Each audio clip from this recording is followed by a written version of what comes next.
Well, fantasy football draft's approaching in the next few weeks here. Here's a few quarterbacks that I think are going to be breakout guys this season. The first guy, Kirk Cousins of the Minnesota Vikings. So the Minnesota Vikings last season, regular season was a great year for them and then got bounced in the first round of the playoffs from the New York Giants. And Kirk Cousins, we know he's had some great games and then some games he don't show up, but last season was a solid year. 4,547 pass yards, 29 touchdowns, 14 interceptions, 97 rush yards, and 2 rushing touchdowns. So right now, this Minnesota Viking team, we know they got the best receiver in the game in Justin Jefferson.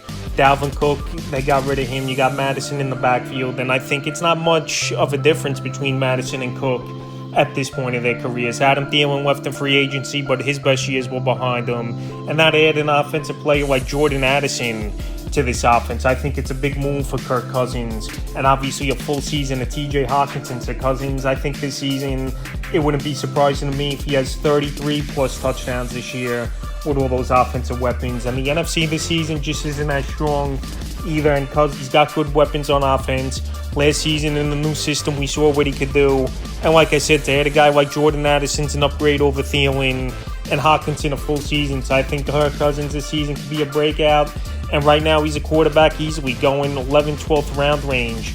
I've seen him. And if obviously you can't get one of the bigger names early in your fantasy draft, I don't think it's the worst thing in the world if you got to get Cousins in the later rounds. But obviously, if you go quarterback early, you're not going to need him. The next quarterback's Jordan Love of the Green Bay Packers. So Love more keeper leagues and dynasty leagues, or the deepest of leagues, 2 quarterback leagues, is where quarterback I'm going to target is Jordan Love. So he's been waiting in the wings for many seasons now with Aaron Rodgers obviously leaving and going to the New York Jets in a trade. And Jordan Love, he's got a decent nucleus around him over there. Christian Watson had a breakout rookie year last year. Romeo Doubs, I think he could be decent for this team. Aaron Jones and Dillon in the backfield. So they got some weapons on this offense too. Love, he could use his feet. And he was an early round pick in the NFL draft a few years ago for a reason, is Jordan Love. And obviously the Packers, they pretty much didn't want to deal with Aaron Rodgers anymore and see what Love has. So this season, like I said, he's got some decent weapons on the offense. No doubt about it, there'll be some growing pains. But it wouldn't be surprising to me if Love finishes in the top 15 and maybe just outside the top 12 in fantasy points this season at the quarterback position. Because like I said, he's got good legs. Pretty decent schedule the first 5-6 weeks of the season here for Jordan Love. And they got some weapons on that offense, especially Christian Watson, where we know he's a burner and he could take a lot of easy screen passes with mediocre routes to the house that obviously will help Jordan Love's production as well. Just Jordan Love right now, he's going undrafted in some 12-team, 1-quarterback leagues, but he's a bench piece or a guy in 2 quarterback leagues to start as your second quarterback or just a keeper in dynasty league for the future. I like Jordan Love, and it wouldn't be surprising to me, like I said, if he's outside that top 12 in the 15th range is Jordan Love, and he's a breakout quarterback this season. Next quarterback's Tua Tagovailoa of the Miami Dolphins. So Tua, we saw it early last season when he was healthy.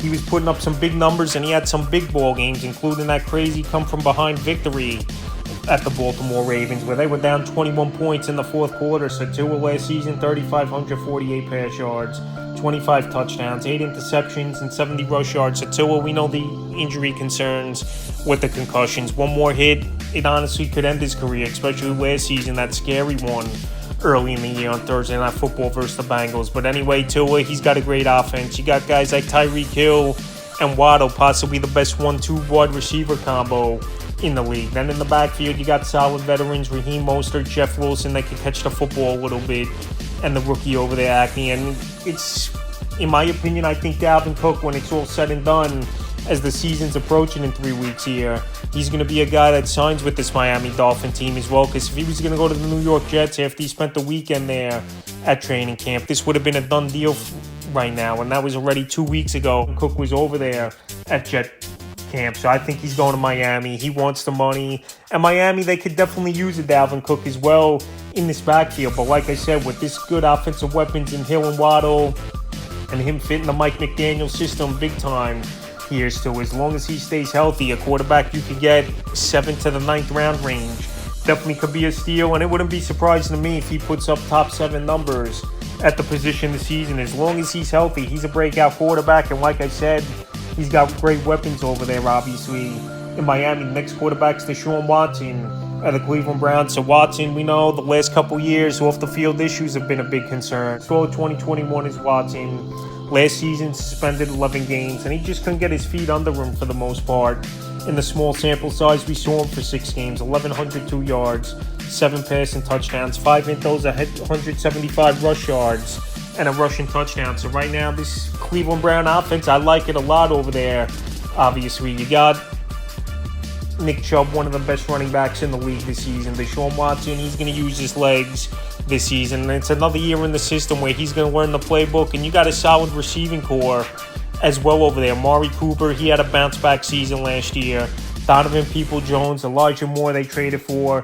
Cedric Tillman, he could be a sleeper wide receiver this year as well as the rookie. So I like the weapons, David Njoku, even though I'm not the biggest David Njoku guy. But like I said, Deshaun's got a good offense around him over there in Cleveland. He can make plays with his legs. And that year off, honestly, could help his body heal in a way, obviously. Not taking the hits. And the way he runs the football as well, we've seen him take massive hits in his NFL career. So this season with a full training camp under his belt and no outside noise and anything like that, where he could just focus on football as Deshaun Watson, I think he puts it together this season. And it wouldn't be surprising to me if this Brown team wins 10, 11 ball games here with a resurgence Watson, and he could be a comeback player of the year as well. So right now, Deshaun Watson, full training camp, no off-the-field issues this season, just focusing on football, and has a lot of good weapons, and we know he's a playmaker, still in the prime of his career.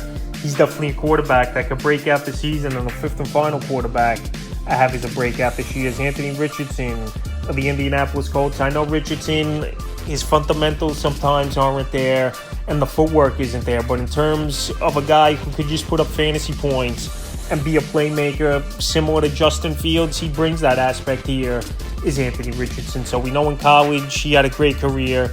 We know he's got the cannon on, but like I said, if he could work on the footwork, is Richardson, and get that ball in better spots for his wide receivers, he could be a good ball player.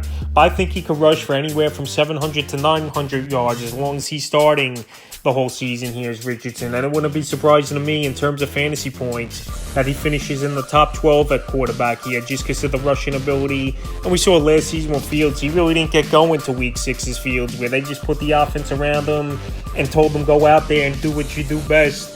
His Fields is be a playmaker and make some plays. And I like this team as well here in Indianapolis, some of the receivers. I think Michael Pittman could have a bounce back year. Alec Pierce, he's pretty solid, I believe. Last season didn't get that much of a chance. You got Jelani Woods at tight end. Jonathan Taylor, that's another story though. We'll see if he's going to be ready for training camp or not here with wanting a demanding trade or more money. And then the back and ankle issue as well. But in terms of running the football and making some plays with his legs, like I said, he could put up fantasy points. And right now, he's a quarterback going pretty late into fantasy drafts here, anywhere from the 11th round on for the most part. I've been seeing Richardson going, so right now that's a few quarterbacks that I think could be breakouts this season entering the 2023 year.